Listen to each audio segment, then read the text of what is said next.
A special meeting is scheduled for today in Chula Vista to discuss the future of the District 4 seat. No government support. Absolutely no government support. How many asylum seekers have been dropped off at local transit centers after the Migrant Center closed? Plus, the help available today for businesses damaged by last month's flooding. The big celebration as a local school reopens after getting flooded in the storm. It's 6 a.m. on Monday, February 26th, and you're up with CBS 8.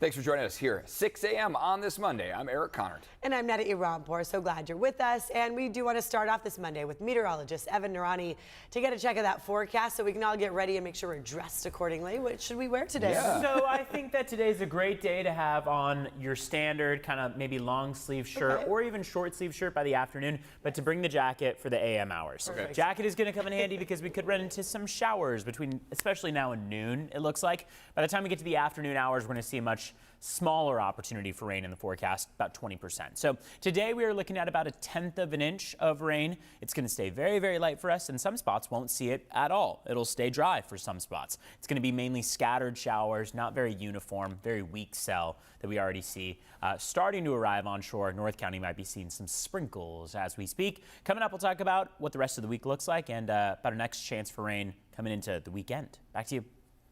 Later this afternoon, the Chula Vista City Council is set to hold a special meeting. They'll be discussing the next steps after City Councilwoman Andrea Cardenas resigned. CBS 8's Regina Urita joining us live outside Chula Vista City Council with what's expected to happen there today. Good morning, Regina. Yeah, good morning, guys. And really, this special meeting is to declare that seat, the District 4 seat, vacant after Andrea Cardenas resigned. So after today, the council has 45 days to appoint someone to fill that seat. Now, this all comes after Andrea Cardenas pleaded not guilty last week to defrauding the state out of unemployment insurance during the pandemic. But on top of the alleged fraud, grand theft, and money laundering charges, Cardenas and her brother also faced yet another charge just a week ago. So this new felony charge is on defrauding the state out of more than $950 in unemployment insurance during 2020. This all comes at the same time that she resigned as Chula Vista Council member District 4. Now, even though she's resigned, her name still remains on the March 5th primary ballot, and that's because there's not enough time to remove it. It's why today the council will meet to officially declare her council seat vacant. Take a listen. If you're going to appoint somebody, make sure there's somebody that from the community, from District 4. Somebody that you know, somebody different, somebody that really cares. Well, over 1,300 asylum seekers have been dropped off around San Diego in 3 days. That's according to County Supervisor Jim Desmond. Migrants are being dropped off at transit centers again after a county-supported migrant welcome center closed. It ran out of funding. The nonprofit Jewish Family Service is taking many people to the Old Town Transit Center where they can take a free shuttle to the airport or get on a bus or train. No government support. Absolutely no government support. The better circumstances would be if Border Patrol would drop people off directly at Old Town. It would take away this additional step that provides some confusion. So when people were first dropped off by Border Patrol, many people left that way, and I'm not sure I was able to capture everyone and to inform people that, hey, come this way. If you go on that bus, you might get lost. You might not know where you're at. County Chairwoman Nora Vargas says they have exhausted all local options for funding and says President Biden has not responded to her letter asking for support, including a request for $1.5 million a month to fund the Migrant Center. And now for many students at Bancroft Elementary School, they're excited they get to go back to their school. Students and staff plan to head back to campus after it closed because this happened to them, flooding from last month. Yeah, it's been a long few weeks for these folks. CBS 8's Chris Groh live outside the school in Spring Valley where crews have spent the last few weeks cleaning up the mess, and the kids and the staff excited to get back there today, Chris. It's got to be a very exciting morning for them.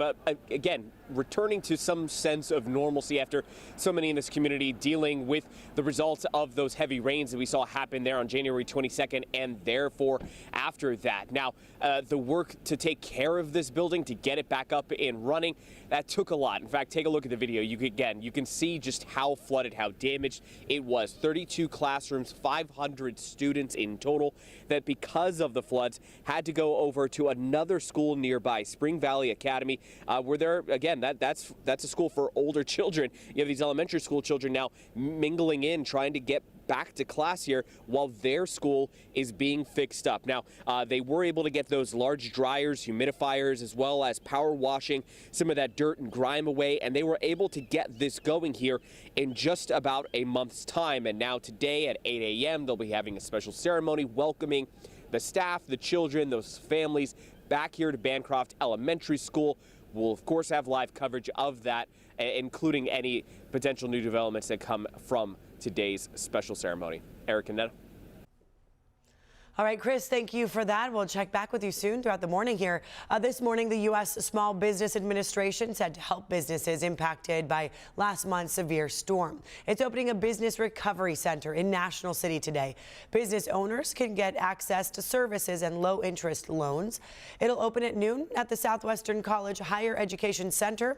That's in room 7100, which is on the first floor in the Center for Business Advancement. It'll be open Monday through Friday from 8:30 a.m. to 5 p.m. No appointments are needed, so if you need that help, please go there. Right now, you are being asked to help support flood victims in Spring Valley. A coalition of churches, community organizations, and people who live there, now a part of a nonprofit called the Spring Valley Community Alliance. They came together to help after more than 200 Spring Valley homes were affected by all the flooding. We really are an underserved community, and these people are really suffering, so we need to help them. They're taking matters into their own hands with this alliance. If you want to help, they are collecting donations through April 15th.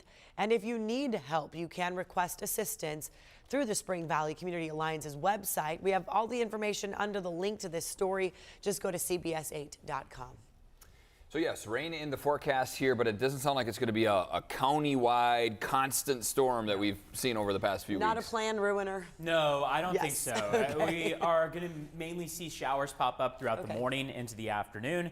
Looking at 1/10 of an inch maybe, light accumulations overall. That means that all this wet weather will likely taper off pretty quickly. You can see what it's led to this morning, which is next to nothing. Oceanside and up into Orange County, getting into some light sprinkles. But besides that, we've just got a steady flow of clouds. Wind is going to be a little bit higher than normal for the coastline and inland valleys. But across the mountains and deserts, it qualifies for a wind advisory because our wind speeds are going to be 20 to 25 miles per hour, wind gusts 35 to 55 miles per hour. So those wind gusts are more so what we're talking about in terms of the possibility of causing some damage across our mountain and desert microclimates. You should be taking caution across the mountains in particular for those mountain pass plans that you have.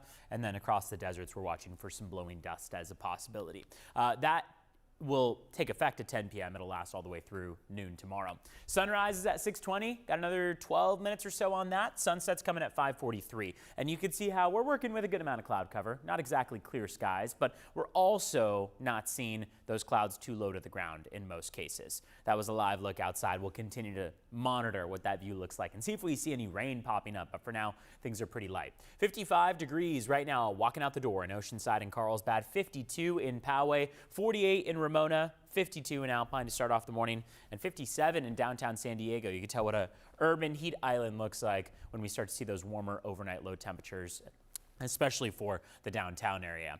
We get a small ridge of high pressure building into the middle of the week. That's Wednesday, where we start to see upper 60s, maybe even some low 70s in the forecast. Besides today, not very good confidence in rain any day this week from Tuesday through Friday. But we are watching for our next trough of low pressure beyond this storm to come from the north. So here's the current one, very weak, poorly defined, bringing us maybe some sprinkles for the day. And then that next storm starts to trudge down the west coast. Better opportunity for rain for us in San Diego Saturday and Sunday. So that's what this looks like for now. Again, pretty tough to pin down specifics with it, but then it jets off to the east of us. So it looks like right now Saturday is our prime day for rain, maybe into Sunday. Let's check in on traffic at 6:09 right now. So far, your roads are pretty quiet. We earlier had 2 crashes. We actually had 1 crash and 1 stalled vehicle. One of those stalled vehicles was blocking a lane on the 805. Now, both of those are clear. And you can see how we are back to pretty quiet conditions out there. Should be able to head out at your normal speeds. Let's take a look at border wait times. It is currently a 110-minute wait at the San Ysidro Port of Entry, 75-minute wait at the Otay Mesa Port of Entry to kick off your Monday morning. Back to you. Evan, thank you for that. And still ahead here, why there is new hope for a temporary ceasefire between Israel and Hamas this morning. Plus, a major loss for Nikki Haley in her home state. Why she's still not dropping out of the race for president, though. And we verify if you can stop getting all of those political text messages.